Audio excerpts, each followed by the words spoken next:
Welcome to Pal Keys, a show all about a guest, memorable game, memorable boss, and a lot of chat in between. Now, my guest this week is a writer who has featured in sites such as Wireframe, Polygon, Washington Post, PC Games N, PC Gamer, Eurogamer, and a whole lot more. Currently, he is the staff writer at Time Extension, a fantastic retro gaming site that launched in about June 2022.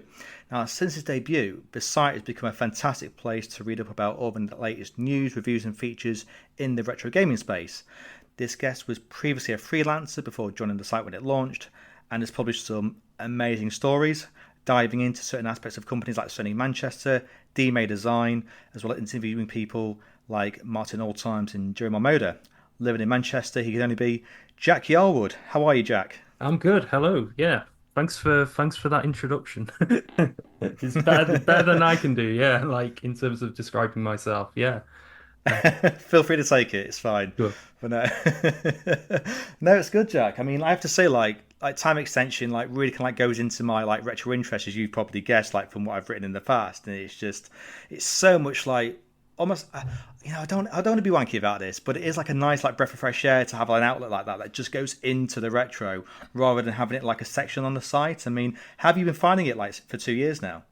Yeah. I mean, it's been good. It's been kind of weird, like because retro, I guess, is such like a broad spectrum of things. I think that's like kind of the reason why um it's difficult to do it justice on bigger sites when they have like just a Mm, section for it because I mean you say to someone like what are the games that you grew up with and depending on who you speak to. I mean now you can get people saying oh I grew up with like GameCube and PS2 and stuff, whereas like some people that read the site go back to like microcomputers and things like the mm, C64 and the ZX Spectrum and things like that. So it's been kind of interesting to kind of get a mix of stories on the site and try to kind of cater for everything. I mean, it's kind of an impossible mm. mission, but it's something that we're striving to do. And there's going to be some things I think that we do in the future that sort of gives people a chance to kind of answer some questions about kind of the stuff we're doing and maybe request us to cover more stuff in detail, like if they're not seeing it on the site. Yeah, no, that's fair.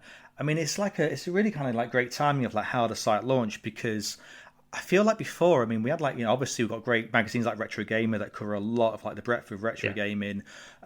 We've got like even like certain newsletters, we've got some like sections of sites, but it does feel like in the last maybe 6 years that we've seen like an explosion of like this retro like gaming space kind of like open up because we've had like handhelds, we've got maybe like more people like reaching out about certain games that have launched. I mean, even like myself, we like making a Tomb Raider. I mean, like there's a lot that's come out, and I just kind of feel like it's interesting. I mean, is that kind of like something that you kind of like spotted yourself, or?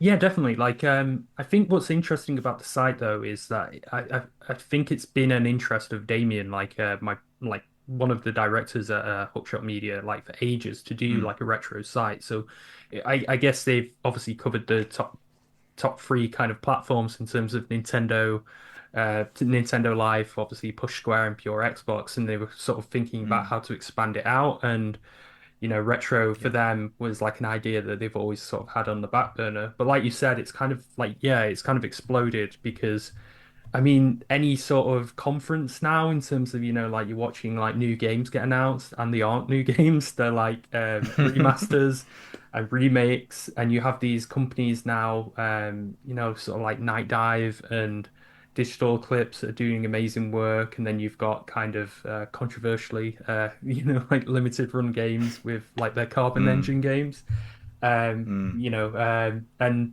yeah, and like so many companies now sort of bringing not only sort of like remaking and remastering games, bringing like games that never really like reached the West and like bringing them over to kind of bringing them over to kind of to like America and England now and Europe. So yeah, it has been kind of interesting seeing that, and obviously, as you mentioned, like handhelds as well has become like a space in itself. It's like, Mm. every week, like a new handheld is announced. It seems like, it's getting to be just like this extremely kind of competitive market because, people are kind of really looking for these kind of emulation solutions that are kind of like handheld consoles now. And I mean, I try and keep up to date with it. And I mean, I think Damien's a lot better than me at sort of like keeping up to date with that stuff. He handles most Yeah, of the reviews there. right.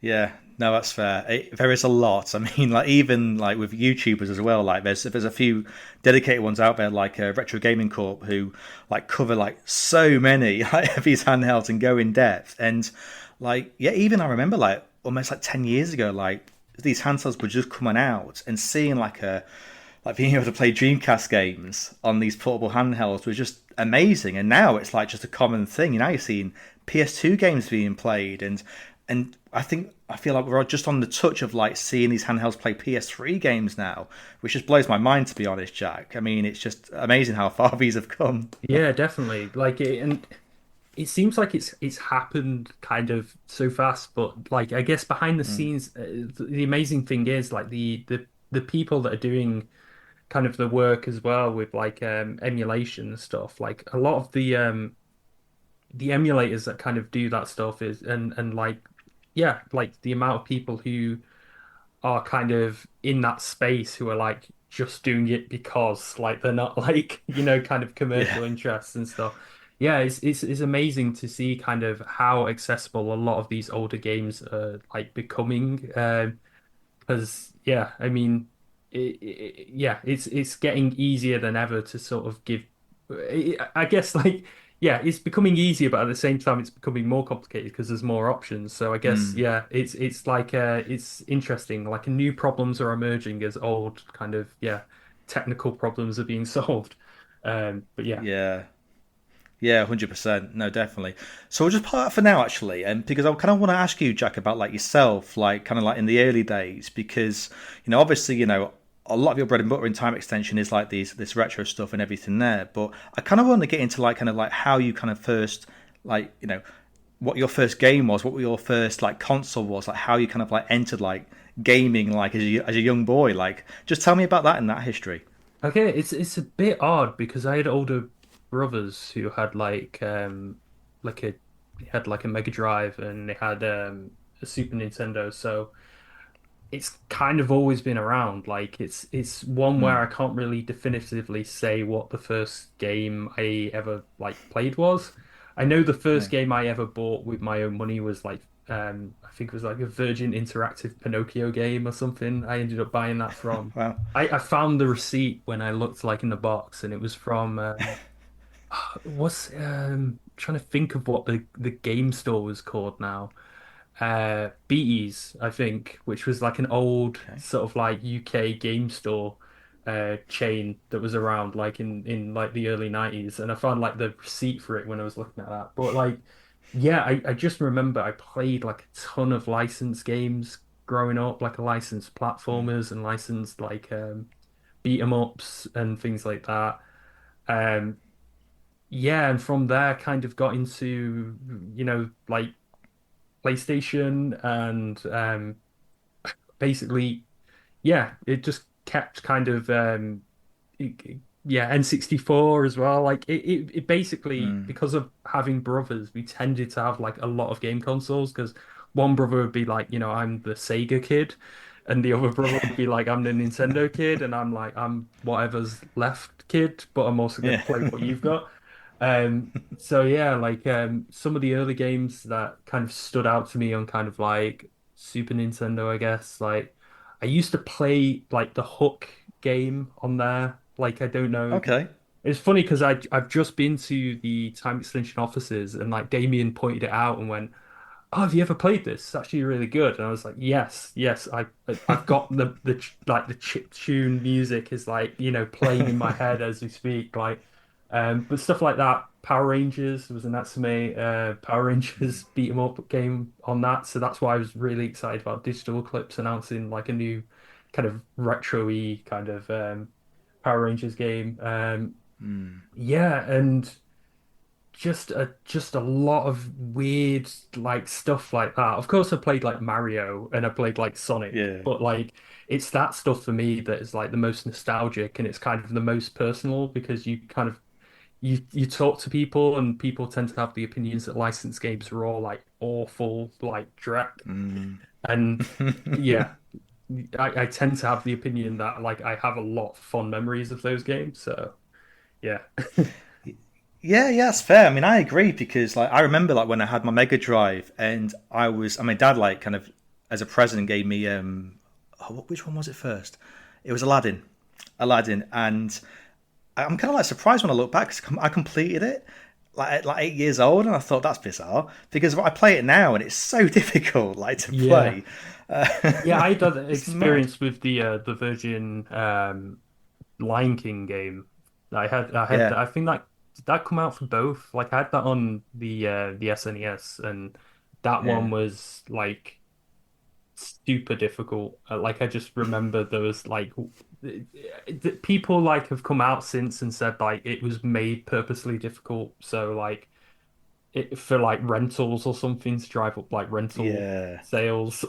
And yeah, it is like impossible after a certain point. There's like one level that just acts as like the buffer where it's like this, you're not gonna get any further than this, and then it goes back to being kind of a normal game again. But yeah. yeah, like it's interesting like how hard some of these games are when you go back to them. Yeah. Yeah, no, 100%. I mean, a lot of people kind of like downplay like how bad some of these licensed games were, but I mean, yeah, like Lion King, Aladdin, even like and I've said this before, like the Star Wars Episode One games, like I really enjoyed them. I mean, I'll always hold a candle to Jedi Power Battles. I love it. Yeah, It's just stuff like I that. was more of a racer kid. Like it's really Yeah, funny because like growing up, I always thought like the opinion about the Star Wars films, and like this is turning your podcast into a Star Wars podcast now. But like I always thought the like prevailing opinion about the Star Wars film was, like it's not that great like Phantom Menace, but like the pod racing's really cool. And then I looked up online, and everyone was yeah, like the pod racing goes on for too long, it's too boring and stuff. And as a kid, I guess because I was like brainwashed by the amount of like merchandise and that game that came out on N64, I was just brainwashed into thinking like it was the coolest thing ever. Like I actually like bought it again on Switch a while back when it was re-released, and yeah, I still think it's amazing. Just like yeah. this this kind of like anti-grav like racing game. But yeah, like it's so many. I think there's so many things like that though. Like so many great companies worked on like licensed games. Like Capcom did like I don't. Everyone remembers like World of Illusion and games like that for like Mickey Mouse, but there was Magical Quest as well, which was Capcom. Yeah, yeah, Because I think the Illusion games were all Sega, and Capcom did like Magical Quest. There were like three games, and the first two I had because the third one only ever got released in Japan. And the first two games of that were just like amazing games. And you look at the credits as well, and like the credits are all like, people who worked on like Mega Man and stuff, and you're like, okay, yeah, that's why they're good games. And it's the same with that Power Rangers game that I mentioned before. I looked up who did the music, and one of the two people credited did the music on Castlevania 3. So it's like, oh wow. it's like, there's like clearly like talented people working on this stuff. And I feel like that's kind of a thing that I kind of want to do more on in the future, I guess, with time extension is covering some of those random like games I have kind of attachments to and digging into like, are these games actually good or is it just like nostalgia goggles? But yeah, it'd be interesting to kind of look back on some of that stuff. Yeah, no, 100%. So, just like to fast forward like slightly. So, from kind of what I've seen, I mean, you started freelancing like it seems like pretty kind of like recently, like it must have been like 6, 7 years ago, really, from what I've seen, unless I'm mistaken. And like you had like all these kind of like these bylines, like I said in the intro. I mean, what kind of like made you kind of want to write about games, like to start with? What was that kind of pulling for you? Yeah, so I don't know really how long it's been now. I think it has been more than eight. I think I did freelance for around 8 years, but um yeah, like I basically out of university, I was like, what am I going to write about? And I wanted to be kind of a feature writer. I wanted to like interview people and get to know people and write about that stuff. And that's typically what I tend to gravitate towards on time extension is sort of more so than news, doing features or like if I do news to do like news where I'm reaching out to kind of indie developers and getting their kind of giving them a chance to talk about their game. And yeah, like really like it wasn't specifically about games to begin with. It was a mixture of things. So like I was doing a lot of like weird like travel stuff, like like sort of going places and being like, oh, like Iceland. What's urban exploration like in Iceland? Or like what's punk music like in South Africa? And really, to do that stuff, you kind of have to, you kind of have to really sell to like places that pay you really well because you have to obviously Yeah. recoup your costs.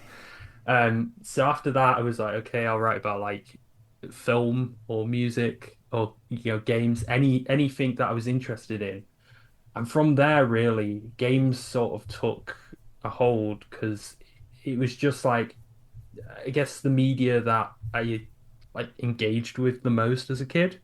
So it Yeah. just seemed like the obvious choice to sort of like get into that. And I think an attitude I had was like I kind of wanted to learn more about games and just how they're made. So like, you have a job where you Mm. basically are given the gift of talking to people who know like know all these incredible things and you can kind of you have an excuse to talk to them. And especially like, with some of the pieces I've done, speaking to people all over the world and like being able to, speak to someone in Japan, but then speak to someone, like in Finland or Norway or, like it's kind of, yeah. So that kind of appealed to me. And from there, I guess my first kind of foray into, yeah, it was sort of like Playboy and Vice at the same time. I pitched like articles to them and Yeah. both of them accepted. And yeah, I just started writing for them, and from there, I just pitched to everyone to try and write for them. And over like the course of 8 years, I was just yeah, I went from sort of pitching everything, like like guys just trying to be useful, to basically just Mm. doing features pretty much Yeah. exclusively. Yeah, so like you listed at the start, but yeah, just basically everyone, like just reaching out to everyone. I think I'm trying to think whether there was, I think there's a few places, yeah, like Retro Gamer and Edge that I didn't write for that I'm like, very much like they were the ones really, because they have like such a great reputation. But yeah, like just for everyone pretty much. I tried to write for them. Yeah. Wow, okay. So you said about 8 years freelancing. I mean, was this full time freelancing or was it like on the side where you had like a day job?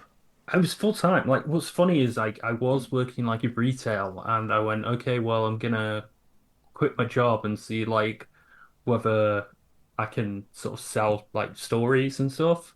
And the Yeah. week that I did that, it was, like the week that I got got like email replies from people at Vice and Playboy. And I was like, okay, well, like if I can get like these kind of responses that quick, then there might be something in this.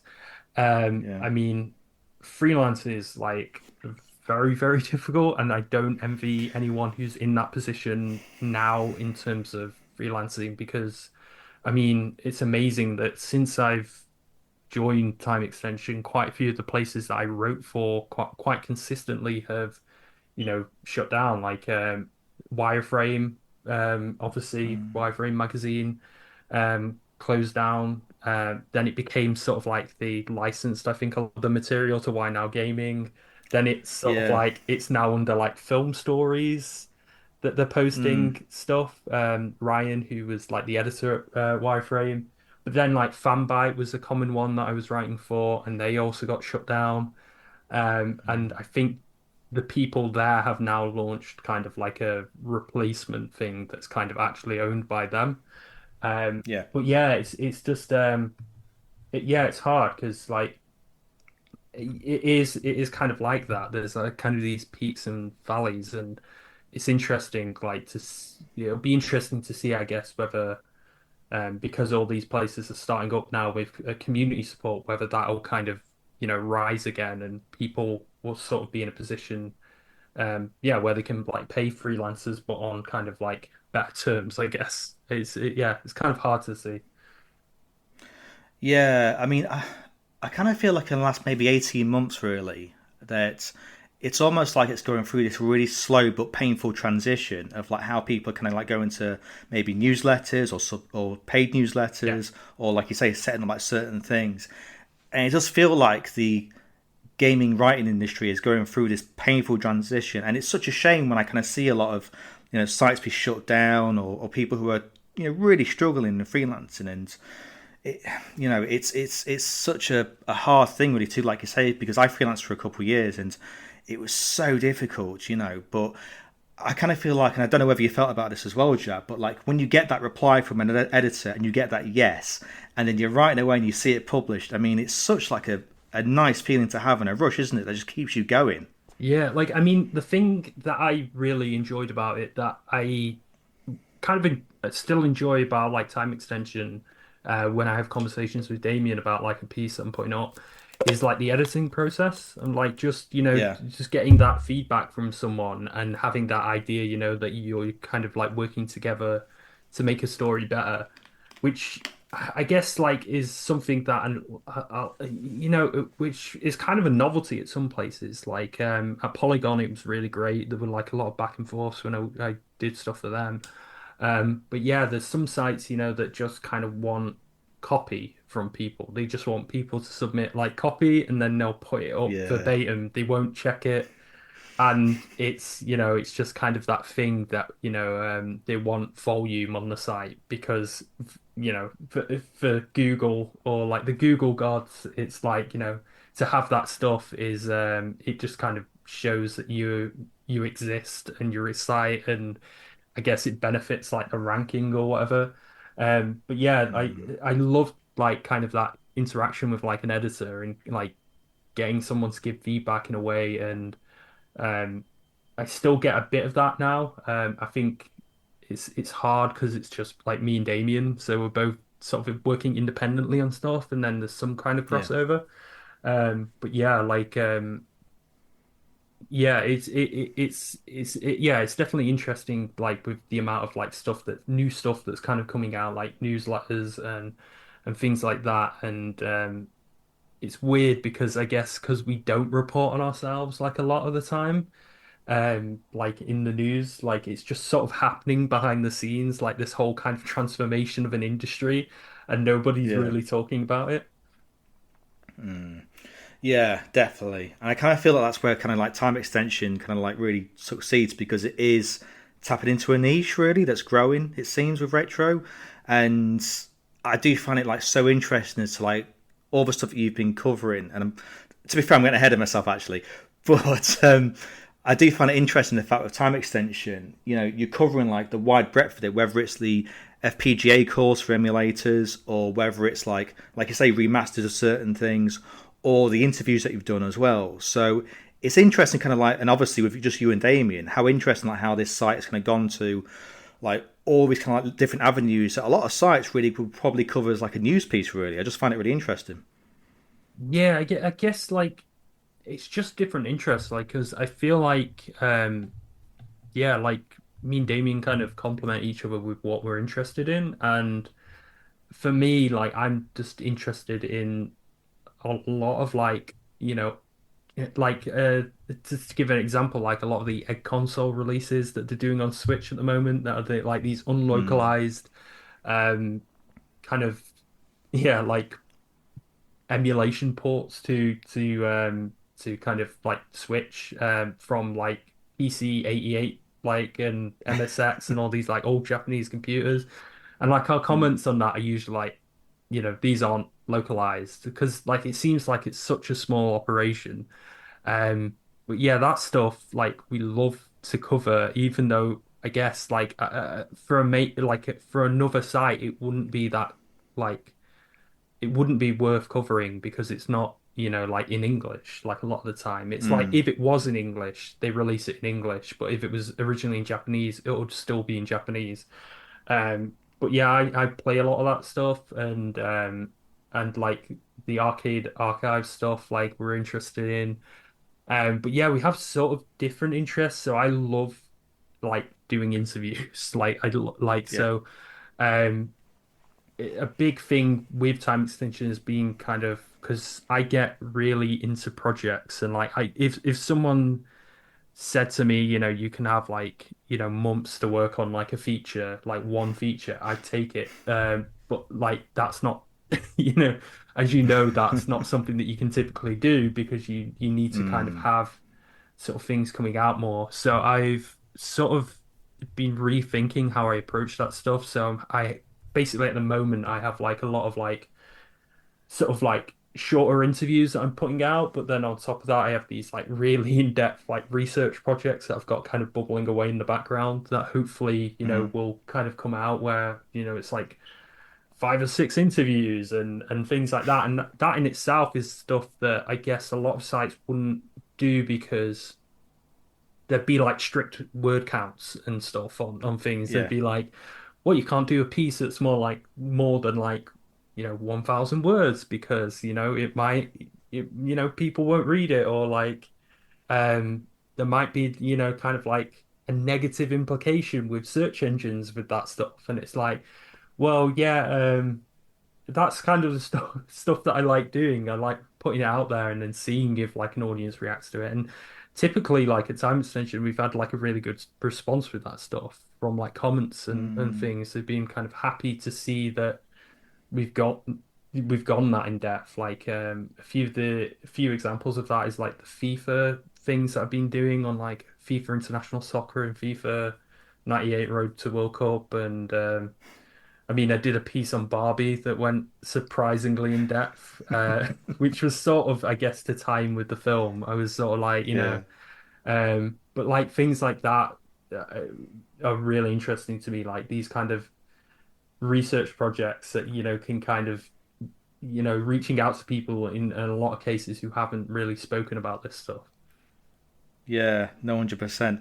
So I really want to get into this, Jack, but I'm going to just pause this for a second because let's go into the first question of the podcast, and then we're going to get all into the time extension because there's a bunch I want to ask you about this.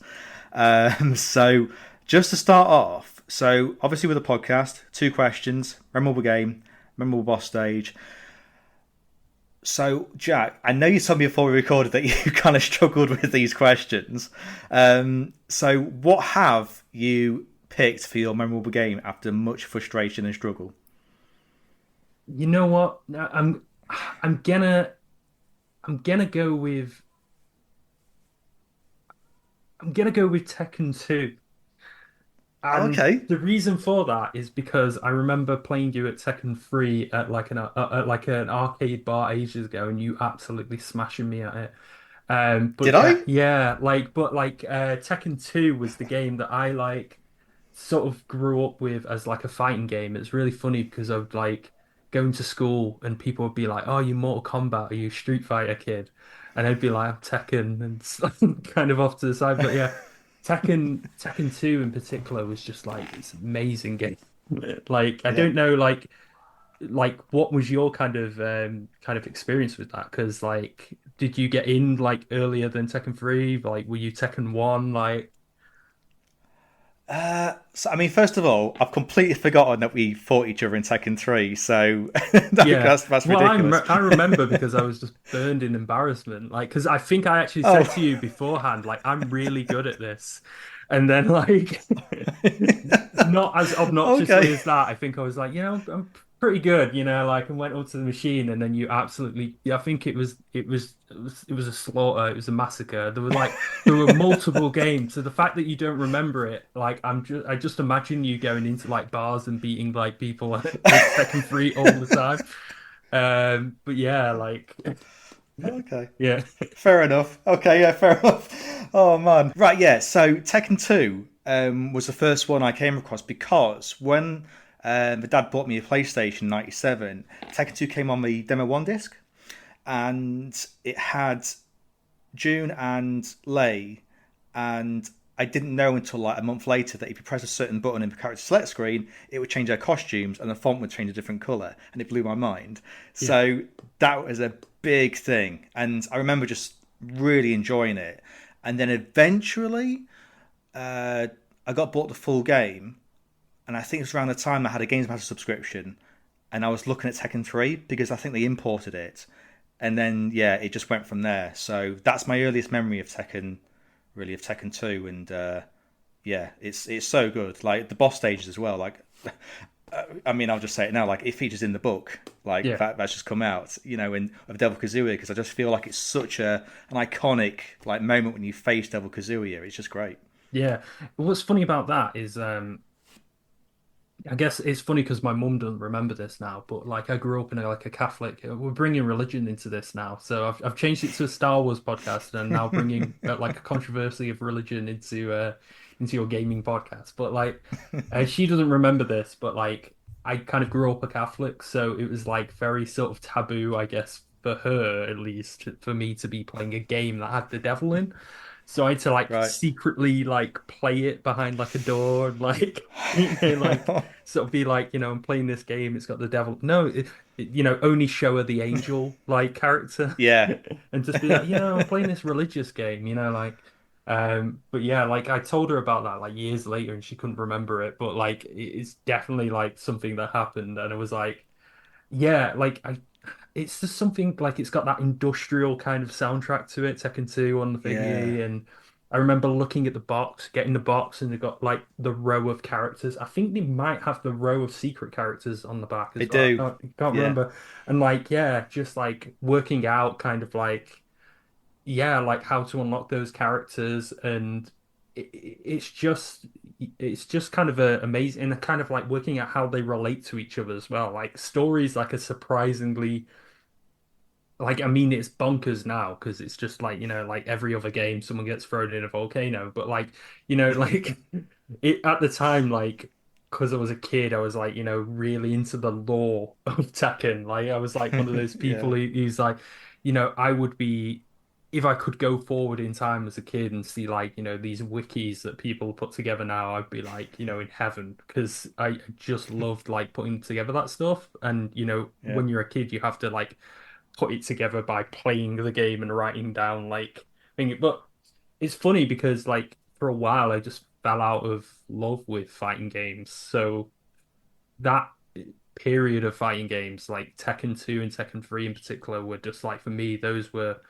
kind of the ones that I really engaged with. And yeah, and I've kind of like fell back in love with fighting games now, but I'm not someone who is, like comfortable really being like, I'm not like a fighting game expert. It's just like I'm a very sort of like casual person with fighting games, but Tekken 2 and Tekken 3 in particular um were just back in the day because I had brothers as well, so it's just like, Yeah. you play those games on versus mode and they're amazing. So, Yeah. Yeah. 100%. So, what was like your main character? What would be like the character that you always used to go to? oh, there were two that I always used to go to. So there was Yoshimitsu, which is the Yeah. character that I was like, just press anything and he'll do something cool. And then there was King, which was kind of the more kind of technical, like wrestler kind of character. And I was big into Mm. wrestling as a kid, so obviously that was gonna kind of appeal to me. But yeah, that pretty much stayed the course, I guess, throughout Tekken. Like those were always the two characters that I would pick. But yeah, Right. I mean, for Nice. you, No, like nice. who were your characters of choice? Like Tekken 2 specifically, I guess. Yes, I had two as well. So it was Kazuya and also Yoshimitsu, and then and at times it'd be Armor King. 'Cause I just love the look of Armor King. Like I just Yeah, thought it was so cool. Um, yeah, it wasn't two. Yeah, it was three of them. Yeah, it was three. Yeah, it was those three, and it was just it was so good. And but yeah, like you say, because you had to, in order to unlock all the secret characters, you had to, you know, select each character because, like you say, it had a story. So, like for instance, I think it was like, well, yeah, King, Armor King. If it was Jack 2, it was Prototype Jack. Yeah, Um, Yoshimitsu was key. Yeah, was Kunimitsu? Kunimitsu. Yeah, yeah, Yeah, yeah. Dodgy name, but yeah, yeah, definitely. yeah. It was, yeah, yeah, it had all those things, but then Tekken 3, it didn't matter which character you picked. It was like, and Tekken Tag as well, it just, if you played as Jin like 10 times, you'd unlock like all the characters, including Gon. So, yeah. Yeah, yeah. Yeah, I guess that was like the big thing with it was just like, yeah, that the CG kind of endings and stuff that you get on it. Because that was like super like cutting edge at the time, and Namco were really good at it. Like Tekken 2 kind of released around the same time as Soul Blade, so Soul Blade had that amazing kind of opening kind of Yeah. thing as well, and that was I was actually I was trying for time extension to track down the guy who did it because if you look him up, you can find his name. He did a SIGGRAPH talk about like the technology behind some of the stuff that he was doing. I've been trying to like track him down to interview him, but yeah, like it's fascinating kind of because they were just kind of on the cutting edge of that kind of CG kind of stuff. I guess like Square was as well at the time, but. Yeah, like so. Yeah, I'd be comfortable picking Tekken 2 until maybe tomorrow when like something it flashes in my brain and I'm like, why did you pick that, you idiot? Like, yeah, No, that's fair. Just like a final thing is like, so when I got a PS5 last year, like, and I saw that Tekken 2 was on it, like, I went straight to it, and it was amazing just playing that again. Like, because it was, I think the year before, obviously, I was playing it on my old like PlayStation for the book, but it's something else when you play it on a PS5 with a controller on a 4K TV, and you've got all this going on, and it's like, wow, that's great. But then again, like a part of me also thinks like, why hasn't like the second series been on the Switch yet? Because I feel like that would be like a home run to have like a collection of that on the Switch, and there's been nothing yet. yeah, that feels like a Nintendo Direct moment waiting to happen, doesn't it? Like, oh yeah, Yeah, like they'll flash up like Tekken like 2, and then it'll be well, Tekken 1, 2, and 3 are out on like that kind of moment that they always sort of do. yeah. But yeah, like I do think that on Switch would be perfect. But I mean, I don't have any reservations about bringing out my old PlayStation 1 and sort of like Same. playing those. So Yeah, no, definitely, no, definitely. No, that's great, man. Yeah, Tekken 2. No, that's a great choice. So let's just go back to the time extension. So you were freelancing, and then from what I've seen, the site launched in June 2022, and around this time, that's when you became the staff writer for time extension. So what kind of happened there? I mean, did like Damien approach you? Did you apply? What was the whole process there? I won't sort of say the name of the place, but I sort of got like someone reached out to me to sort of say, "Oh, you should apply for this job at like a gaming site." And for years, I was like in like a little freelancer Discord. I was always like, like I'm never gonna go full time. I'm always gonna be like, I'll be full Mm, time, but I'll be a full time freelancer. I'll never go to like a staff write position because yeah. I want to have like that freedom over kind of what I cover. And I Mm, think a lot of the roles that you sort of get brought into in games is typically like you have to write about this stuff. And it's like, which I mean, woe is me, treat it like a treat it like a proper job that you have to do stuff that you don't like. But yeah, like so this person reached out and was like, yeah, you apply for this job, and they sort of hinted that I would definitely get it. So like I applied for it, didn't get it, and then after I was a bit like, upset about the experience. I was like, and then I got like a message from Damien that was sort of like, oh yeah, we're doing this new retro gaming project. And I think I'd seen it announced and like it was like, mm, apply for the position. And he reached out to me, and really only because of that previous experience where like I thought I was going to get a job and then didn't get a job. Um, I applied for it, and yeah, like from there it was interesting. Yeah, we just sort of we had like this weird like period where before we launched the site, I was kind of brought in to do like news stories for no one. We were like putting stuff on the site to like just test like that process of like, writing news stories.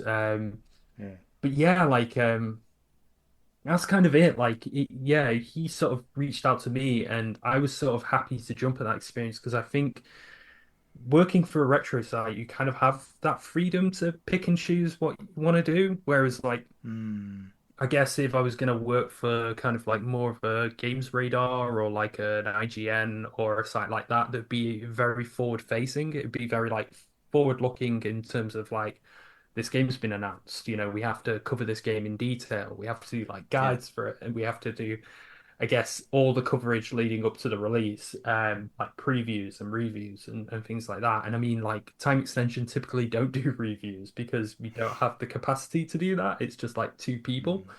Mm. Um, but I could turn around to Damien and say, oh, there's this N64 game that I love. Like, let's do a making of it. And he, he's very happy for me to sort of go off and speak to people and put that together. So there's a lot of like freedom there to Mm. pick and choose. So yeah, it's kind of why I love kind of what I'm doing. I feel very lucky to be in this kind of position because it feels like there's not many openings that come up like that, like in terms of like a job in like games writing and yeah, so yeah. Yeah. No, it's amazing. No, no, that's great. I mean, I do remember like when you said on X that you were starting a time extension. I just remember thinking, yeah, that makes sense. Yeah, that's a natural fit because obviously when you were freelancing, you did plenty of retro stuff there, and I thought, yeah, this works out. And yeah, like since then, I mean, I've been reading like so many like good interviews. I mean, like I've just had like a few tabs open actually, like before we recorded, and obviously like the during like Momoda one where he talks about like Tekken and dubbing and how he came up with a name of Tekken as well, and it was like it's just amazing, all this stuff that's come out because I mean. I'll look at sites such as like Hidden Palace and Cutting Room Floor about like certain like deleted things or different terms and stuff, and then like I'll come across like your features like with DMA Design or Atari or anything else, and it's so interesting like kind of like seeing just what their thoughts were behind it. I mean, so one of the questions I've got really for this, Jack, is like, what kind of like makes you kind of like want to like be like, look, I want to kind of speak about Tekken and reach out to this person and like, and I know like when I do features or even like certain things with the book, I mean, it can take me a while, but I want to make sure that I get well the answers essentially, to make sure it's a compelling feature. Like, what's kind of like the steps that you take to make sure that this feature is as good as it can be? What's the process for that? Um, well, I guess like the first thing is kind of like it tends to be there tends to be a few things. So it can be like just a notable person I want to speak to. It can be kind of like there's a gap on Wikipedia that I kind of want to fill. Like I'm like yeah, Yeah, I'm someone who like looks at like a lot of like video game news and features and interviews myself. So there's things where like I see someone has talked about a subject, but they've not talked about another aspect of it. Or like maybe there's like a cancelled game that I can kind of like look into that appeared in like tons of magazines when I was a kid, but just never came out. And that's stuff's like interesting to me um, kind of as well. But yeah, so I guess from there, it's just kind of finding out where these people are, which isn't always easy. Some people mm, luckily have kind of like LinkedIn and stuff like that that you can reach out to them. But yeah, beyond that, like, yeah, it's just kind of for me, like I said, I could spend ages on just like one piece. So for me, like it can be anything from like in the past, speaking to like translator friends I know, like and sort of like getting like them to kind of look at like magazines and things like that and give me kind of like accurate translations of what people have said. Like that was a big thing with like the 64DD thing that we did and the Satellite View thing that we did, where we yeah, like had like Liz Buzzhouse looked at like a lot of like old like magazines and things like that and translated them for us so we could have mm, like more accurate kind of information about that stuff. And yeah, and I guess like the final step is like I'm very conservative, I guess, with my headlines. Like it's really funny. That like and image choice as well. So like that's kind of Yeah. the final step is like how do you package up these stories? And I'm very conservative, I guess, with like headlines. So very matter of fact. And like Damien has kind of been doing kind of headline writing a lot longer than me. So typically I'll be like, okay, this piece is pretty much done. And then he'll come in and it'll be like the final like 1%, and he'll completely kind of alter the piece by being like, oh, this is a snappy headline. And I'll be like, oh, yeah. And like he sort of contributes that 1%. Yeah. But that is, yeah, that is kind of like how we kind of go about it. Like it really depends on kind of the piece in terms of like how much due diligence we actually do in terms of like interviewing kind of additional people. Like there's some things where, I lower side, speak to two people and it's just to like get one person to corroborate something. But then in other cases, there'll be things where I speak to like tens of people. Like Yeah. it just really depends. Like, oh, I think my dog has just broken. Oh. Amazing. Yeah, you can't see him. He's not a horse, so you can't see him Oh, on okay, right. camera. But Fancy the other. yeah, he has brought a ball, Oh, and well. he's off. I mean, Okay. he sort of came in like the bailiffs. So, Oh, man. Oh, fair. please keep that in. I will.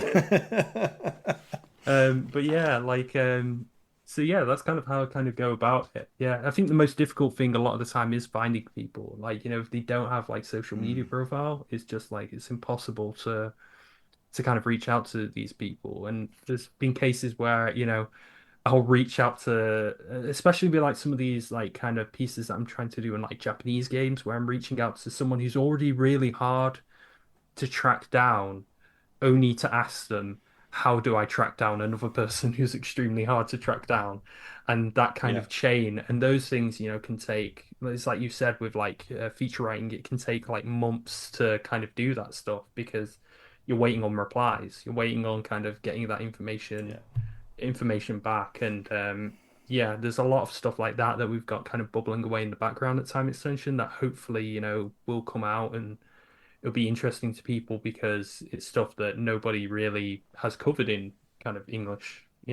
So Yeah, yeah, no, definitely. I mean, one that I just kind of like remembered was your feature of the making of Final Fantasy Spirits Within, and I just found that kind of like amazing in the fact that you drew from like certain historical aspects, but you also reached out to people as well, and to get like a different perspective on it that you wouldn't really kind of like think that they'd have a lot to say essentially, but they did, and it kind of like really kind of gave a lot of weight to the story.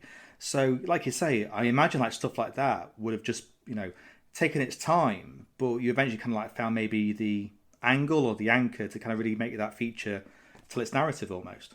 yeah, well that was interesting because that's a thing. That's the difference between me and Damien, I guess, because Damien had reached out to Remington Scott, who was the guy that we interviewed for that, and he was Yeah, originally going to do that interview. And I don't think he is as familiar with Spirits Within as I was. I was like a big Final Fantasy fan as a kid, and I remember seeing that film.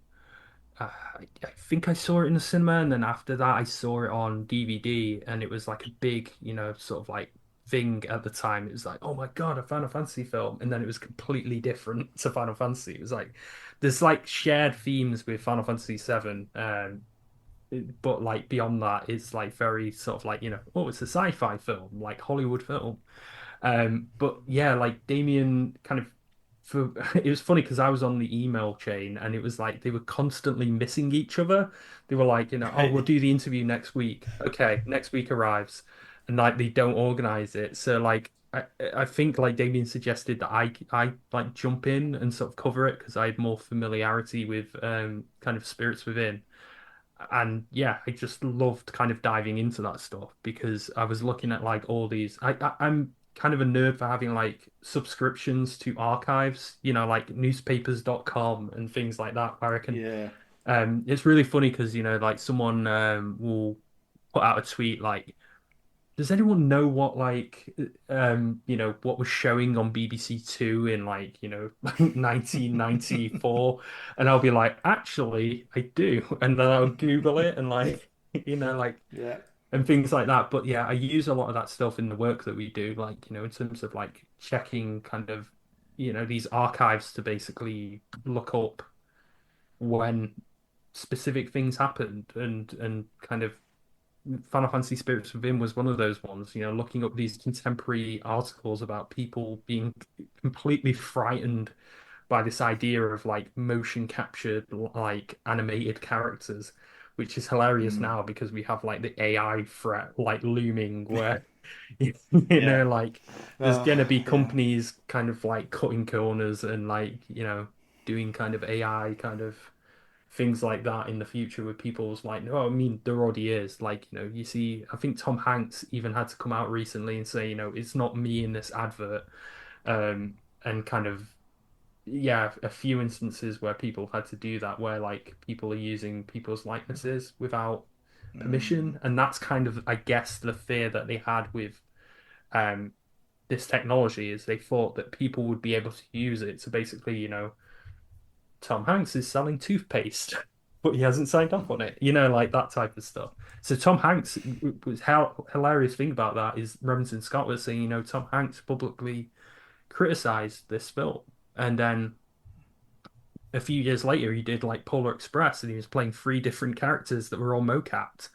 So he Yeah. he seemed to be against the idea of mocap, and then as soon as Robert Zemeckis got involved, he was like, okay, I'll do it, and I mean, there's a new film coming out with him in that I think he's doing with Robert Zemeckis, where again he's using like this weird like de-aging technology, and I think it's like Yeah. mocapped.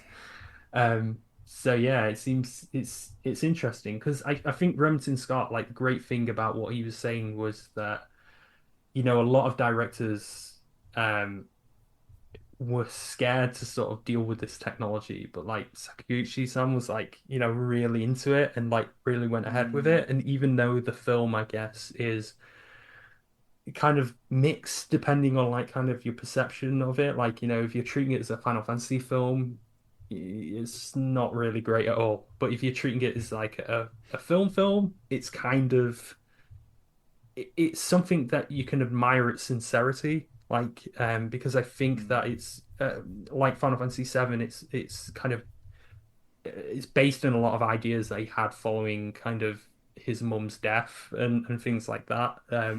Mm. Which Yeah. like his mum, like there's common myth that his mum died during like Final Fantasy VII. I think she died much earlier, but it was during that period that he was really kind of exploring these ideas of kind of the afterlife and what happens to the spirit after death and things like that. And that's the stuff that I guess Remington Scott was he was just like really sort of respectful still of like his vision and like being like he should really have been allowed to fail. And I think they had like I think that piece even goes into like they had a few projects after that that they were trying to get off the ground, and most Yeah. of those just kind of fell by the wayside. I think the only thing that they did other than that was the Animatrix, and that's because the Wachowskis saw a very early screening, I think, or like a short portion of Final Fantasy Spirits Within, and from that sort of yeah, kind of greenlit something. Mm. Yeah.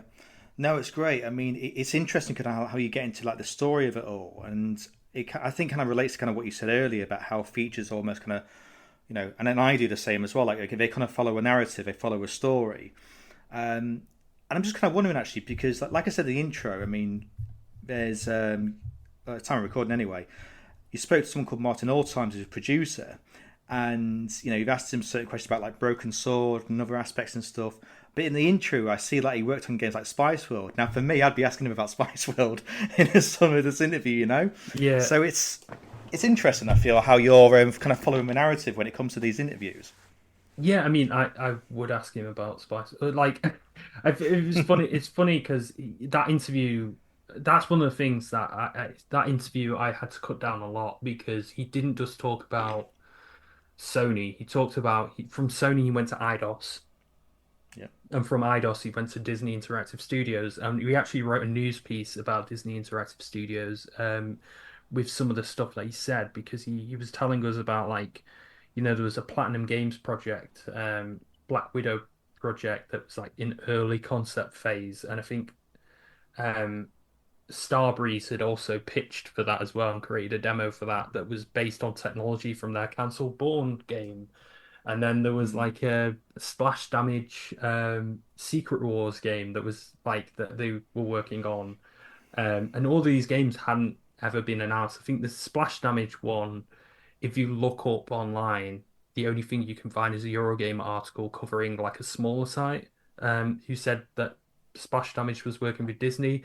And Eurogame has a quote that's basically from the head of Splash Damage at the time, who's like, this doesn't exist, debunking it. But then Martin's like telling me, yeah, it was real. Like we were working on it with them, and it was just Yeah. cancelled because I guess Disney was going through a transformative kind of period at the time. But I had to cut that down a lot, and I basically just focused it on that interview, like Q&A kind of structure, just on Sony alone, because I think um, there's a lot in that kind of Sony period of his career that's like really interesting. Like his involvement with Revolution Studios, he sort of followed them through kind of that kind of from Broken Sword 1 into doing In Cold Blood, which is like it's kind of a strange mixture of point and click and a kind of Yeah. stealth game, a Yeah. stealth action game. And yeah, and from after that, he also was like surprisingly involved with Final Fantasy VII, which is odd because I guess a lot of people just sort of know Final Fantasy VII as like, oh, it's a Square project, but like in Europe, it was published by Sony, so Sony had to do all the localization for German, Spanish, and I think Italian might have been the other one. Well, And yeah, and he was telling me like stories about how he'd never localized a game before. I think they got all the localizations for Broken Sword free because Virgin was Broken Sword's PC publisher, and they basically did all that for them, and then said, we don't think point and click games will sell on like consoles. So basically, Sony swooped in, got like a free game that they, that they could. It was much cheaper for them to like port than actually, make from mm, scratch. And then, that kind of led to them realizing that localization was a good thing. It would help him sell more in Europe. And he was approached and told basically to localize Final Fantasy VII, which is like it just sounds like an impossible task because of the amount of text that's in that game. yeah. Imagine that as like your first project to try and localize something. And he had to, yeah, he basically told me it was, I think he literally said to me, the shit hit the fan one day. He came in and he was told that, yeah, like people were like, there's something dreadfully like wrong with like the localization. So you had to like fly out to Japan to sort of oversee it and kind of herd everything back into in the right direction. God. Wow. No, it's amazing. And I think that's it. That's a challenge, isn't it? Like sometimes when you're talking to someone and you kind of get on a rhythm where you're uncovering like other things just through like a casual chat. And then I don't know whether you've had this, Jack, as well, but in the back of your mind, you're kind of feeling like it's kind of getting a bit off track, but I don't mind because I feel like it's going into another tangent that could be worth like to the story, to the feature. Um, have you kind of like experienced the same with that too? Well, yeah, like I guess all the time, pretty much. Like whenever I speak to someone, yeah, about their career, like I tend to ask them a lot of like I do tend to ask a lot of like just coverage questions, like things that I could potentially like get in touch and be like, hey, this thing that we talked about, you okay with me kind of digging a bit deeper into this, reaching out to a few more people? And there's things like that recently that I've kind of got on the back burner for like new stuff. Mm, Um, yeah, it does happen quite a bit, but I'd much rather have someone who talks too much than someone who talks too little. Like, I don't know if you've yeah, ever, like, I tend to do my interviews over voice call, but whenever you get like an yeah, email same. interview, like as someone maybe like a PR's facilitating it or something, and they send like the replies back, and it's like one word answers, and Mm-hmm. you're sort of looking at it and like, how do I get a piece out of this?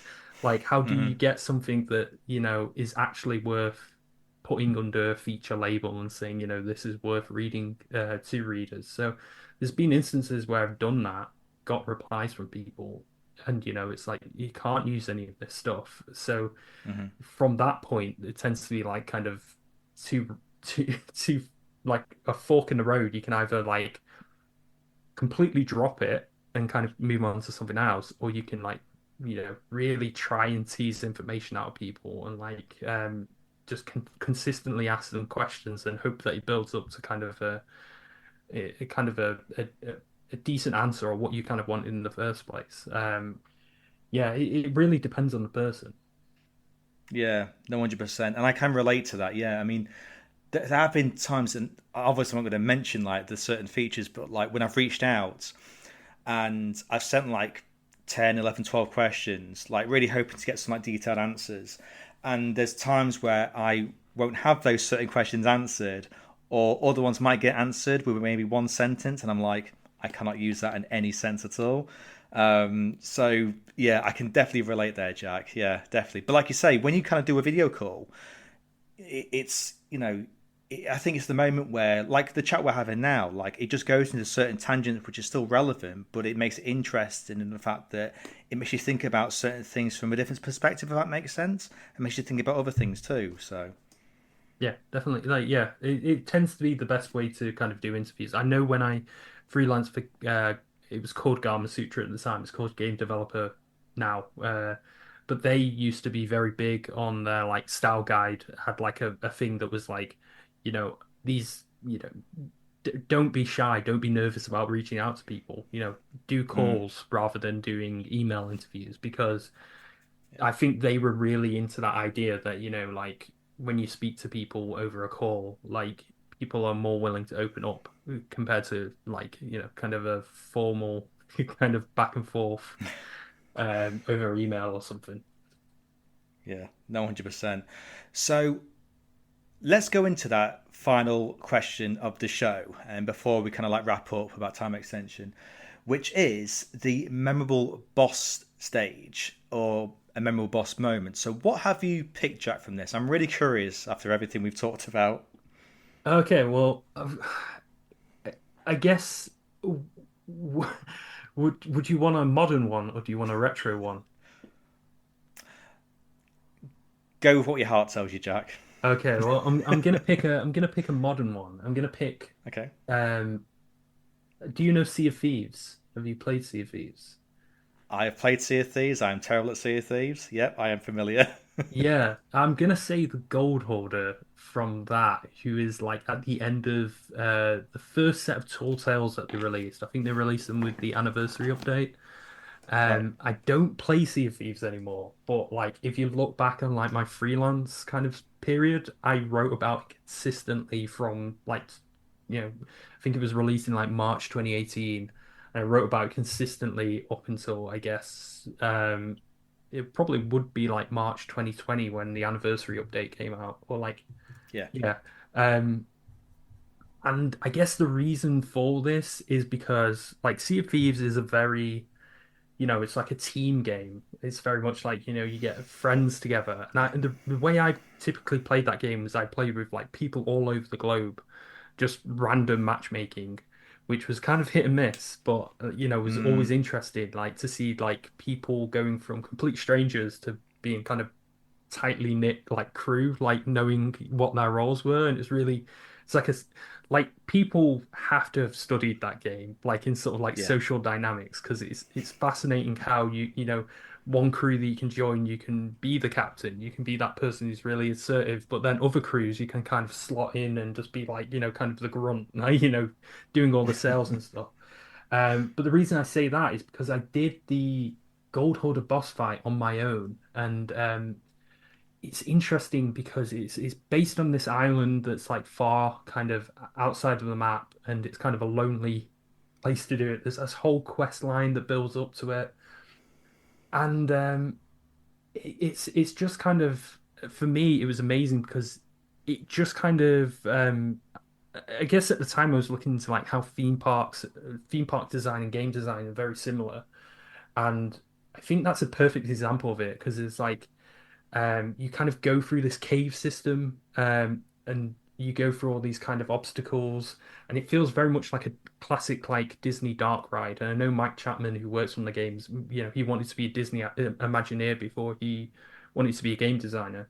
So it very much feels like a Disney dark ride where you're going through this kind of dark cave system, and then you come out at the end and you face off against the Gold Hoarder. It's this big kind of climactic fight, and then you leave via another exit.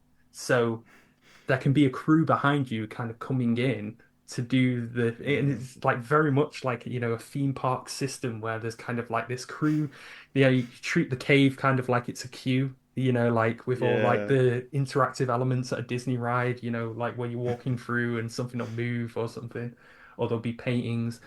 And yeah, and then once you kind of the fight itself is very simple. So, it's like you just kind of you have the weapons that Sea of Thieves provided at the time, which was basically just like, you have like a pistol and a sword, or you have a blunderbuss and a sword, or you have a Eye of Reach and a sword.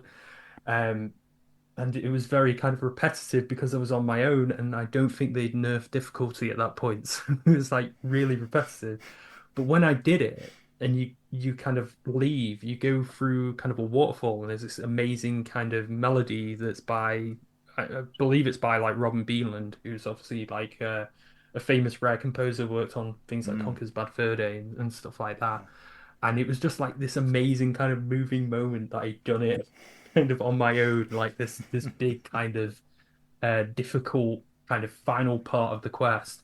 And I think for me, maybe that's part of the reason why I sort of stopped playing that game because nothing could really compete with that moment for me.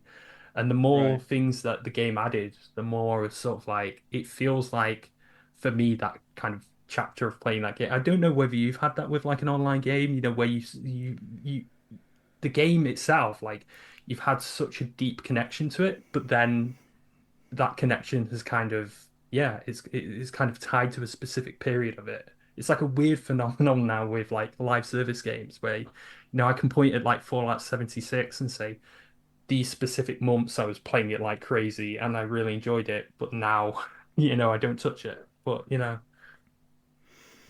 Yeah, I think So yeah, so playing Sea of Thieves, I'm sure it was like in the maybe early 2021, like during there was another lockdown, I'm sure, and me and a few friends were playing, and there is one moment actually, and to be honest, actually, I'm sure I played the boss you've mentioned because I remember thinking it's out a conveyor belt, but it also feels like when like maybe the other team are kind of waiting for their turn. I get this image of like that boss, just like maybe having a fag and a break, just going, oh, just 5 more minutes. yeah, Let me yeah. just have me cup of coffee, Actually, and just waiting. I think it might have been 2019. I think it was the first anniversary update. Right. But yeah, like it's for me like it's not a great boss fight, like which is like but it's everything around it. It's like the staging for it. For I think for a live service game, like the way that they handled that boss fight in that environment was kind of really masterful. And I feel in a way like it's a trick that they can't really repeat with any other boss fights. Like Yeah. because I think because the way the game that game works is like, you obviously have like commendations and stuff, so you have to like fight the same boss over and over again to like get like I don't know, like a curse or something or like a sale or whatever. So people kind of learn the tricks behind it as they're playing by like, oh well, this is how this operates. And I feel like, yeah, it's very difficult for them to kind of repeat that, I guess. But it's one of my favorite examples of like theme park design plus game design kind of coming into focus. And yeah, like I said, modern or retro because my retro choices would have just been like extremely out there. It would have been like some licensed terrible like game that nobody's heard of, and but yeah. Yeah. No, that's fair. No, that's good. Yeah, the thing is, like, I remember having a great time with Sea of Thieves, and it was so. I remember just like one time I was laughing so much like I had tears because I think it's a random ship like got us, and the ship that we were on was slowly sinking, and there was me like just trying to get water, throwing it out and plugging it in and repairing it. But I think it was like the first or second time that happened, and for whatever reason, maybe it was like lockdown was getting to me, but I was laughing so much. It was just like a hilarious thing, and yeah, I think you're right. So I think because I know that I'm not going to have something as similar to that again, because it was just something like so unique of that time. And I Yeah. thought, yeah, I'm not going to do it again. But yeah, yeah, I totally get what you mean. But I think it's one no, of the it's a good choice. I think it's one of those few games where I have had that experience where it's like, no, I don't play it anymore, but I played it Yeah. intensely at this period where I don't feel kind of bitter about that. Like, online you always see like people going, oh, like Minecraft was so much better during this period, or like Overwatch was so much better, thingy. And like for me, I'm just happy that people will get to have like those kind of experiences with that game and yeah, and kind of that more people are kind of discovering it kind of regularly. Like, you always see sort of like whenever Xbox updates like the play accounts, it's always like, another 20 million like people. And that's one of the things that, it's always there. It's not like a time limited thing. People want to do that kind of whole kind of Shores of Gold or whatever, like Tall Tale stuff is all in the game um still. And yeah, I just think, like I said, I don't think it's like a particularly great boss. It's not like, some sort of like fighting game kind of in-depth like combat system in like Sea of Yeah. Thieves. It's very much like, hitting metal with a sword a lot of the time. Like hitting gold with a sword and being a bit frustrated that no one's got a bucket of water. But yeah, like I think that's yeah, I think that's definitely that's what my heart tells me. Good. No, that's a great choice. No, it really is. No, that's great, man. So to go back to time extension, then. So obviously, I'm sure like Damien like announced a couple months ago that it reached like the million views mark, which is just amazing. In 2 years. Um, and there's a bunch of features and interviews that I can just list out now that you've done, which I just really have enjoyed reading like in the past couple of years. I mean, not to put you on the spot, Jack, but is there any kind of interviews that have since come out at Time Extension that you've done that kind of like maybe stick out to you the most than the others for whatever reason? Um, I guess like I mean, it sounds silly, but I am actually really proud of the Barbie NES thing that I did. Like, I don't know, you Right. probably see behind me, there's like actually a copy of Barbie like over there. I Um, thought it was, yeah. yeah. But yeah, I think that just because like people said it at the time, but those type of games aren't typically treated like in a historical sense. I also did a piece on like the first Barbie game, which was for the Commodore 64, and that was another one where it's like, I think one of the guys I spoke to, Eddie Goldfarb, was like 101 or 102 when I spoke to him. Wow. Like quite old. He's still apparently still like because he was an inventor who went into games. He was a toy maker who went into like games very briefly in the early 80s. And Yeah. they if you look up the developer of that Barbie game, it's Eddie Goldfarb and Associates. But yeah, no one ever spoke to him about that, and I managed to track down the program on that as well. So those two, both the making of like the NES Barbie and the making of the C64 Barbie, are ones that I'm proud of. The Salaview thing and 64DD ones I'm proud of. I think like yeah, like I think for me, like I don't tend to like sort of resting on my laurels a lot. Like, like Yeah. and being like, oh yeah, I did all this great stuff. Like for me, like the thing that really excites me about the site is like making it better. I'm one of those Yeah. people, like, it's kind of a glass half empty like attitude. It's like we're doing these things wrong. We should be doing these better. But I think that that's kind of where a lot of my motivation comes from. So there's things, recently we've sort of like updated kind of how we kind of work together, me and Damien, and we've Hmm. we've got this board now where we can just jot down ideas.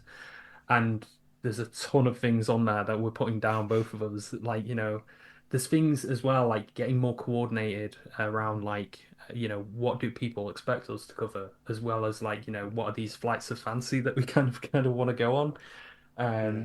But yeah, there's been a piece that I've been working on for like a year and a half now that it hopefully, fi touch wood is like coming out soon, and that is basically because I've been talking to Stephen Meyering, who's like another English, Japanese to English like localization kind of person. They've been kind of like looking into some like old like magazines for me and getting like some information on like a specific game that I kind of want to do a in-depth making of.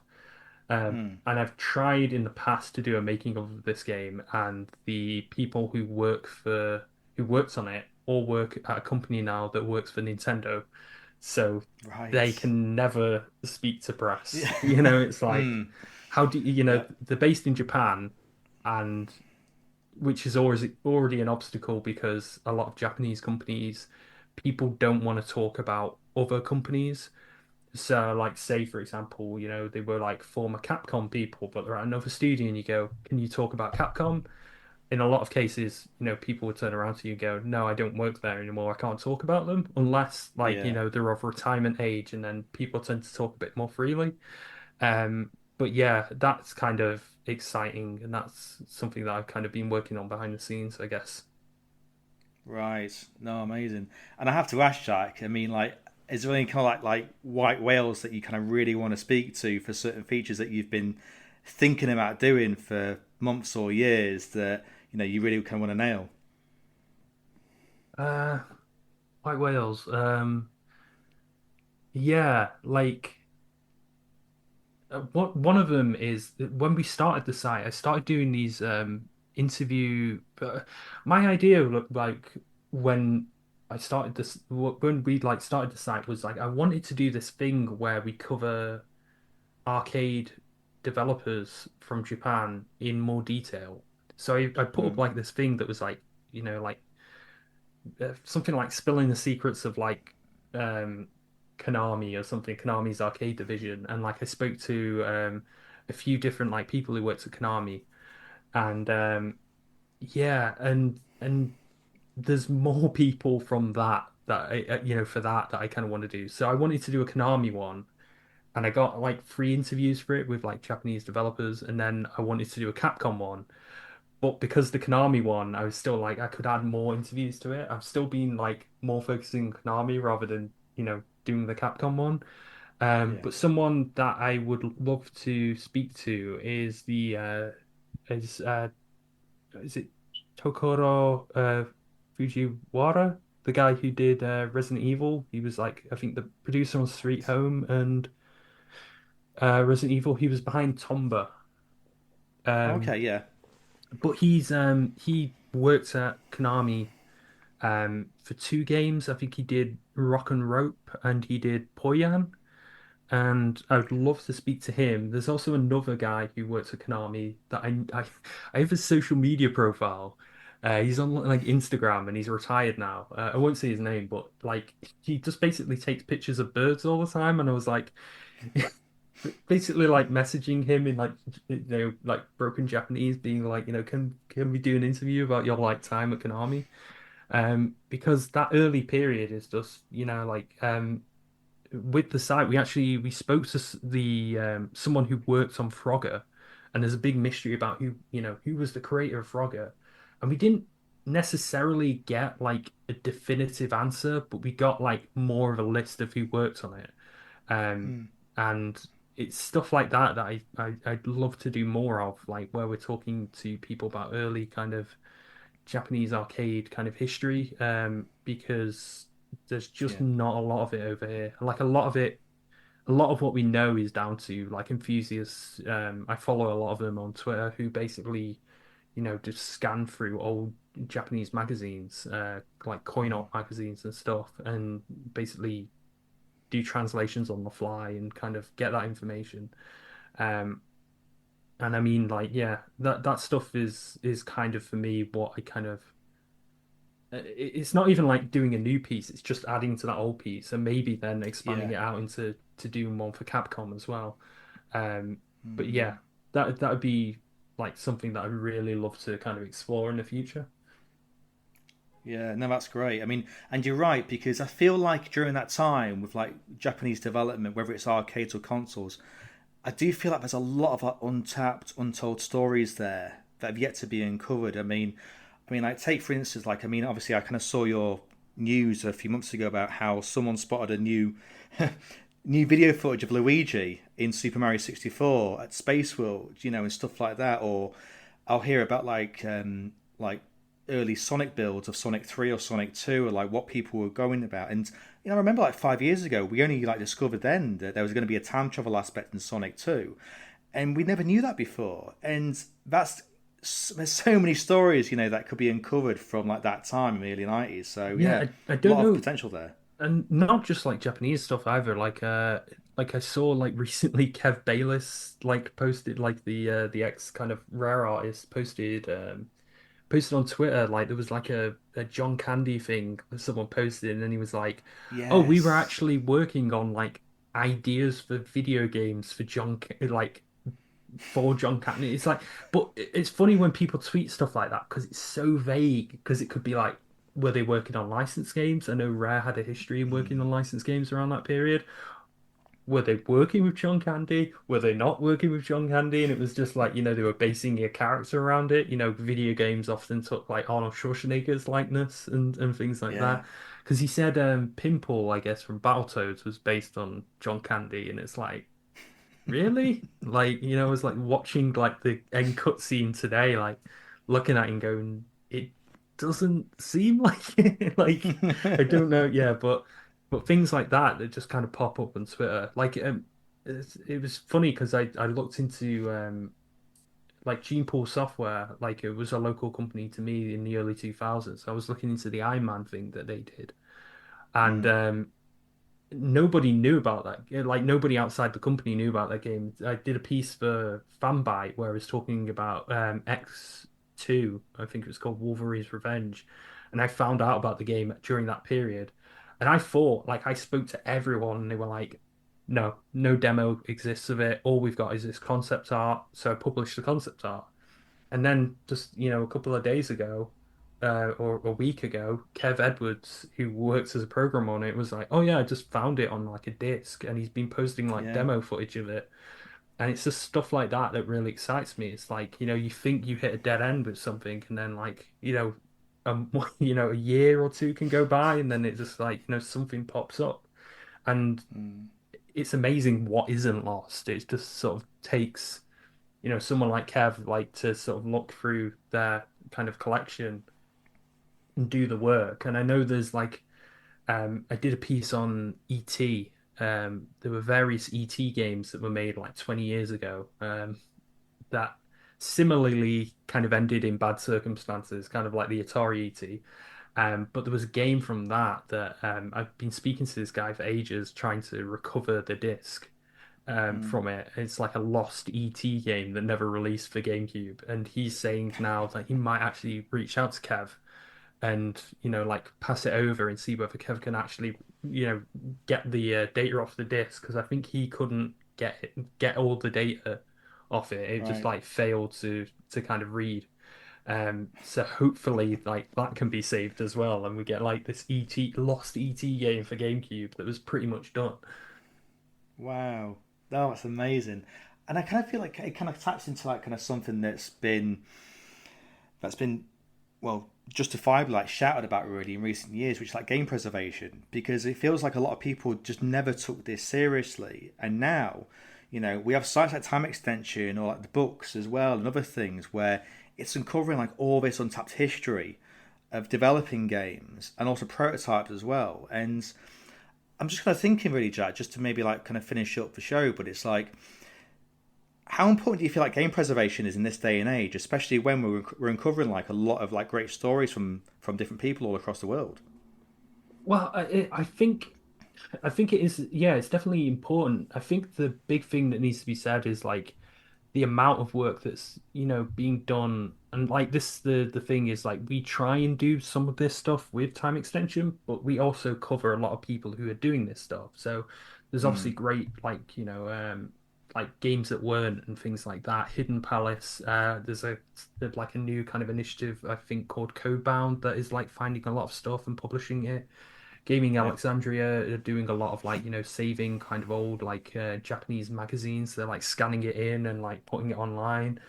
I mean, there's even like this amazing project. I think the name on Twitter is Mr. Toledo, and they do kind of there's like these toys called Keshigomu, which were like basically released alongside stuff like Super Mario Bros. 3 and Legend of Zelda and stuff, and they're like scanning it in, making kind of these printable 3D kind of models of like old Yeah. Japanese like Keshi toys that people can paint and people can have their own versions of it. So it's keeping that like medium of like toys alive as well and preserving that for future generations. And I mean, there are like a lot of groups that are doing this work, like Video Game History Foundation. Um, like I'm wondering now about Embracer Games Archive because I'm wondering kind of what's going to happen with that because Mm. Embracer are obviously quite a weird company in Yeah. terms of like just acquiring stuff and shutting it down. Mm. But yeah, like there are initiatives. I think there's two initiatives I've heard of in Japan at least. But it's sort of like there's kind of resistance, isn't there? Like in an official capacity, for big organizations doing it, the ESA don't particularly want people, um, you know, being able to access games kind of like they would access other forms of media, like, books and things like that, like for research purposes, because they don't want people to sort of treat it like an arcade. And Mm. yeah, and there's kind of resistance there. So a lot of this work has been done just by people who are interested. Like I recently spoke to I can't believe I didn't shout them out earlier, but I spoke to Rockman Cosmo, and they're like kind of documenting a lot of this feature phone preservation, like Japanese feature phones. For a long time, a lot of games were released for them, like games in the Kingdom Hearts series. In the big one was like Before Crisis, Final Fantasy VII, Yeah. um, a lot of Mega Man games, and it's just like this group of people who assembled in this like Discord server called Coffee Break, and now they're kind of starting their own like Discord server for it. And yeah, and recently, this guy, I think his name is Nyaya or something. He basically had been like for 3 years been trying to convince this guy with a phone with like a ton of these games on to give it over, and they've basically just dumped like a ton of the games from it. Like, and it's finding out how to dump those games. It's finding out how to Yeah. emulate those games, and luckily they were able to find like there was an SDK like emulator. Um, that they found that they can kind of use for a lot of these games, for like a lot of the Docomo games, and they're doing like amazing kind of big things, kind of in preservation. But it is all these like little pockets of people doing it voluntarily in their spare time, Yeah. and that's kind of amazing to kind of see. And I mean, I get messages. There's also a guy trying to preserve this kind of um strange concept of the Viewmaster interactive vision. He's trying to like Okay. preserve that as well. He's working with people to try and make it so that it be emulatable. Like people be able to play these games that are like there were a couple of games like a Disney game, there was a Muppets game and things like that. But that was a weird VHS type system. But yeah, through doing time extension, I'm obviously hearing a lot about these different projects. And, there's also the classics, like people working on stuff like MAME and, things like that and trying Yeah. to bring different things to it. But Mm. yeah, it's just fascinating to sort of hear how people are kind of bringing these games back. And then obviously, there's commercial kind of preservation as well, which is kind of a controversial thing, but yeah, it's a kind of worms that I might not open in terms of Yeah. how valuable it is. Like I personally find it, it's valuable to some people because a lot of people are like, why don't you just emulate it? But for a lot of people, I guess there's there's kind of like it's kind of like an anxiety that's stopping them. It's like, Mm. when you tell like, a person who didn't grow up with computers to use a computer, there's that fear that they might start World War III. You Hmm. know, Yeah. and I think like there's that with like emulation for a lot of people. If you ask someone to sit down and like, how do you get like, this emulator to work, they'd be like completely, they wouldn't be able to do it. But like it's a very simple thing to do. Mhm. Um, and yeah, I feel like the commercial emulation kind of fits that hole, where someone can say, well, this game that you played on N64, you don't have an N64 anymore, you can play it again. And as long as that doesn't interfere, I guess, with the voluntary stuff, where, like people like issue copyright takedowns to be like, we're the only ones who can sort of do this Mm. stuff. Yeah. No, definitely no, and it's definitely an interesting time. I mean, like you mentioned earlier, digital clips, and even like documentary makers like NoClip. I mean, they told about an amazing story about the Ravenholm episode in Half-Life 2 that got scrapped, and just amazing stuff like that that's coming out now. And even a few months ago, I mean, going back to Sonic, I mean, there was an artist called Brenda Ross.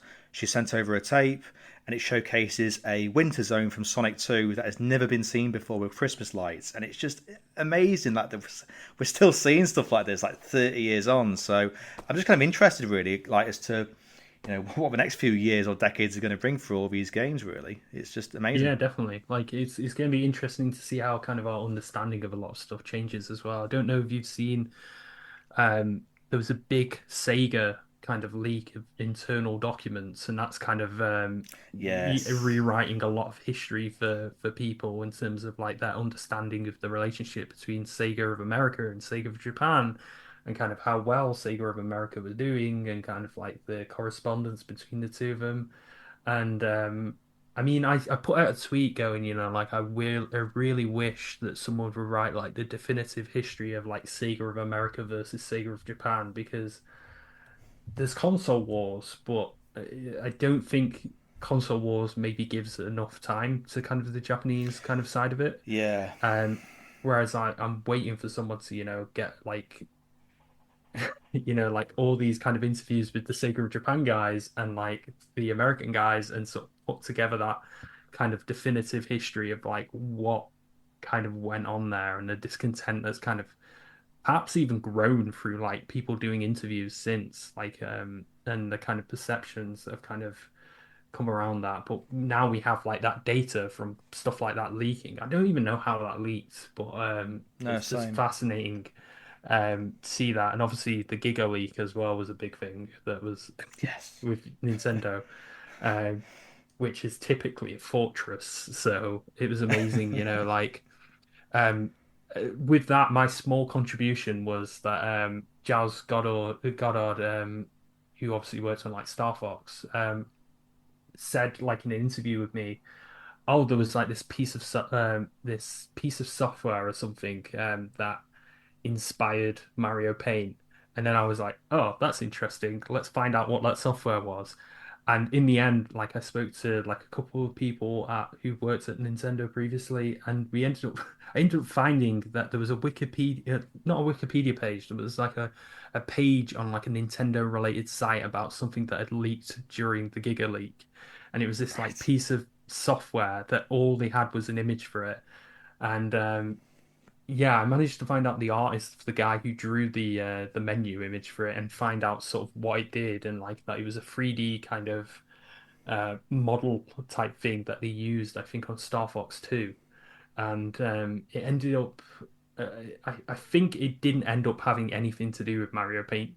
Like, I think it might have been like misremembering, or maybe, because he wasn't on the Mario Paint team. So it's like him just going, oh, there was something that existed at the time that was very Yeah. similar to Mario Paint or Mario Artist in terms of, you could make these kind of 3D kind of objects and stuff, or, paint stuff. But yeah, like so it's stuff like that. It's just like happening all the time around us, I guess. Yeah. No, 100%. Yeah. No, it's so interesting, and yeah, like the Giggle League. I mean, it proved that Luigi was real, Mario Yeah. 64, and stuff like that. So yeah, really just amazing, just how stuff is still being uncovered. But I think it kind of like really leads out to my last question. Really, I mean, like, obviously 2 years since Time Extension went live, and it's been doing so well.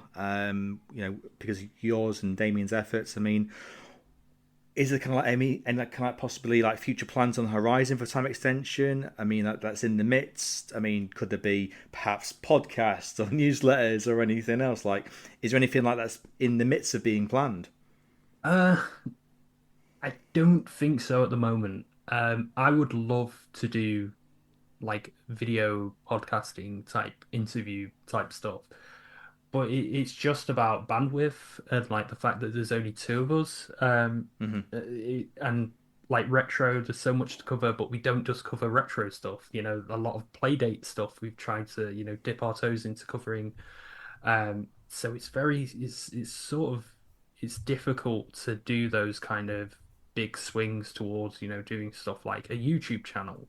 Like we have a YouTube channel, and I guess originally the idea with that was like we would have sort of like some of our reviews we turn into video, kind of like Nintendo Life does and Push Square and Pure Xbox. But um, I think the only reviews we've done there, we've pulled people from the sites to help us. Yeah. But yeah, like I'd love to do something like a video podcast where a lot of these, because I've done a lot of these interviews where I have the audio for them, and they are like, hour long kind of conversations with people, and I'm like, oh my, we both come away from it like these are really good conversations, but then I have to chop it up and sort of like Yeah. massacre it into being like, something like extremely kind of readable and, below, 1,500 words or 2,000 words.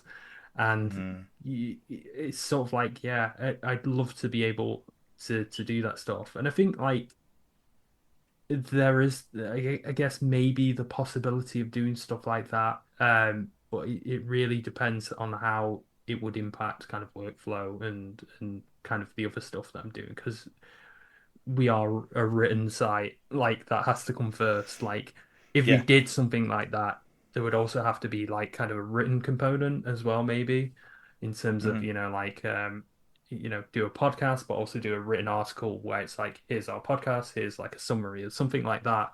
Um, but yeah, I'm just talking out loud, like ideas and stuff. But I don't think it's on the horizon for now. But it's definitely something that I probably I'd bend the ear of anyone who'd listen to sort of make it a reality. Yeah, yeah, no, definitely, and I'd 100% be up for listening to that. But yeah, no, we'll see how it goes. But the way it's looking right now, I mean, I feel like it's inevitable. I mean, yeah, like 1 million views on Time Extension, and I wouldn't be surprised to hear about the 2 million or 3 million, in the next few months. Who knows? But I've got all Yeah. the faith. Well, the 1 million thing was like 1 million in a month. Like I think it's like we had like data on monthly views, so it was like one Yeah, million in a month. So we're definitely like we're beyond, in terms of like lifetime, we are beyond like that. yeah, Um, it's funny though, we like I probably can't go too much into data, but yeah, like we had recently where I met up with like Damien in at the office, and we were like looking at like kind of the most kind of popular stories, and right at the top, it was like Sega and Nintendo fighting each other, like the console war in terms of like the most popular like articles. And I found that funny. Like, I wish we could make that stuff public, but obviously it's like, it's private data. But we were looking at yeah. that to sort of see, like what consoles, what platforms are the most popular in terms of what people are reading and kind of how the site's been doing. Um, but yeah, like yeah, it's interesting. Hopefully, it continues to grow and we kind of we can sort of do what we're sort of planning with the site in terms of um yeah, just kind of our like the improvements that we've been talking about recently in terms of like how we cover things, how we work together. because that's like another thing. Like both me and Damien are very sort of like we get into into our stories. Like I Yeah. think you could put us in a room and we could independently not talk to each other because we're very like involved in our work. So it's kind of like, two introverted people, how do you kind of like get them to communicate? And that's like another kind of work problem. Um, but like, yeah, it's very it's exciting times. And I'm hoping, like that we can kind of continue to grow and kind of continue to improve, I guess, for like the readers, like, um, because I I think that's like one of the things I didn't cover, but going from like a freelance writer who's all about sort of like me and sort of like that's like an attitude you get into is sort of like how do I make myself appear more impressive to get hired in more places. Moving Right. into Yeah. time extension is very humbling. It's more about the reader. It's more about like like I was doing these like really long, like I say, like month-long editorial type pieces, and it was taking too long to get on the site. And Damien just said to me, but you have to think of it from the reader's perspective. Like the reader wants the information. They don't care, Mm. if you're like doing like flowery, kind of language. And he didn't sort of say it like that, but like that's kind of the impression I got is, like you don't need to like dress up a story just to make yourself look impressive. When you've got the information, give the information to the reader Yeah. and that sort of stuff. And it's kind of humbling to think of things in that way where it is like, it's for an audience. It's not sort of to make yourself kind of look more impressive, from look at all the work I'm doing, which is one of the nice changes from going like freelance to being kind of an in-house position where, you Mm. can think of things more holistically, I guess. Yeah. No, 100%. Yeah. No, definitely. Um, but yeah, I'm really kind of looking forward to kind of like what other features you got cooking really, and just kind of like seeing what you and Damien, you know, uh, cook up really with time extension in the next couple of years or decade. I'm really looking forward to it. Just kind of seeing how it all goes. It'll be Yeah. good. That'd be good. So I've taken up a lot more of your time than I had planned, Jack. So I apologise, but I think it's been a good chat for about an hour and 40 minutes. Yeah, I mean, I do tend to talk and talk. No, it's all been good. Nervous habit. Yeah. No, no, it's all Hopefully, been good, hopefully man. nothing incriminating. No, maybe like 40 minutes off, but no, it's fine. Yeah. So no, it's all been good, Jack. No, it's been a great chat. So just to wrap up, really, like, where can like kind of people like find yourself and find your work? I'm still on Elon's sinking ship. I'm on Twitter. Like I barely call it X. Like I don't think I've ever called it X. But yeah, Jack G Yarwood on Twitter and just on time extension, I guess. Just on the website, you'll sort of see me kind of posting stuff. Um, and that is pretty much where I am online. Like I'm not one of these people who's like, I have a YouTube, I have an Instagram. I mean, I have those things, but they're not very exciting unless you want to look at pictures of like trees and like photos that I've took when I'm out on a walk or something. But yeah. No, that's great, man. No, that's good. So yeah, that's the end of the episode. So thank you so much, Jack, for coming on. It's been really great. Well, thank you. If you kind of want to, yeah, no worries. If you want to kind of keep track of the podcast, Palky's podcast on X or Twitter, and yeah, just keep track of it on Springboard as well. So thank you so much. Until next time. Thanks, Jack.